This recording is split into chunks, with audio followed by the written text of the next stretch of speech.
C'est une question de choix politique. L'argent, la commune l'a. État, région, département jouent la carte du silence. L'église du village a été entièrement détruite. Elle était en bon état. Elle était en bon état. Elle était unique. Il n'y avait pas d'autre qui ait une pareille présence.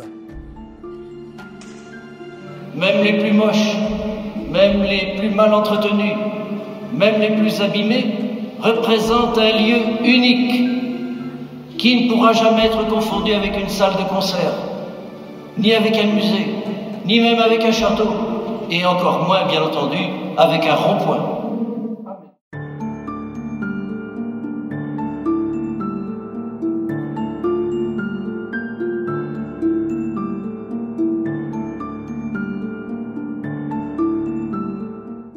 Sur ma route, j'ai croisé quelqu'un.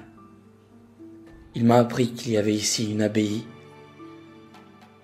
Une abbaye, oui, ce qu'il en reste. Ne soyez pas surpris, vous n'avez rien vu encore.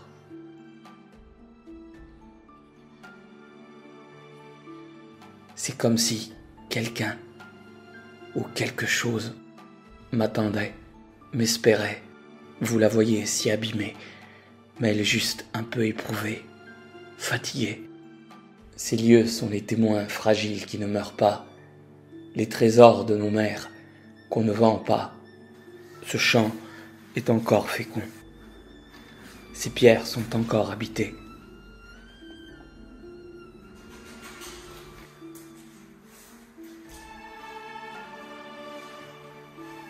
Et je suis là pour vous raconter leur histoire, pour sauver leur mémoire. Vous ne ressentirez peut-être rien de ce que j'ai moi-même ressenti. Vous n'entendrez peut-être aucune des voix que j'ai cru entendre parfois. Nul ne viendra peut-être nous visiter, aucune présence nous habiter. Car nul ne connaît le secret entre deux cœurs.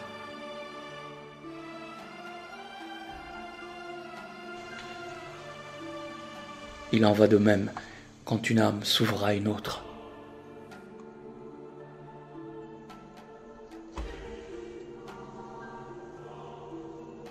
Un mystère. Il y a des choses qu'on ne peut expliquer.